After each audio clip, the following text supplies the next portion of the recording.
Бұл оқу орталығы ауыл шаруашылығы мамандықтарында оқитын студенттерге арналған. ПМУ-дың 4 қабырғасында теориялық білім алған олар енді болашақ қызметтерімен іс жүзінде таныса алады. Осындай мүмкіндікті Победа жауапкершілігі шектеулі серіктестігі беріп отыр. Мысалы, оқу орнында олар лекцияларын тыңдаса, осындай оқу орталықтарында олар практикалық мәселелерді игереді.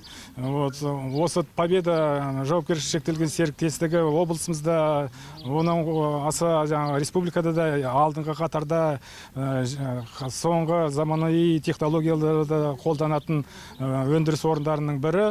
Сондықтан да осы өндірістің директоры Поляков Александр Владимирович қолдап, осындай бізге оқу орталығын ұйымдастырып нетіп берді. Енді біз осында біздің студенттеріміз жыл бойы практикаға келіп, осы ауыл шаруашылығындағы заманауи технологияларды игеріп, соларды қатысып, соларда жұмыс істеп, өз біліктерін, тәжірибелерін өте жоғары деңгейге көтереді.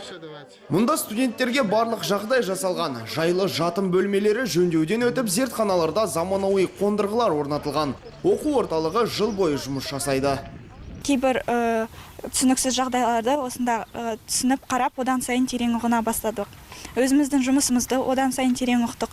Не істейтінімізді, қалай жұмыс істейтінімізді, енді келесі жылдар жұмысқа орналасатын болсақ, қалай жұмыс істейтінімізді білеміз.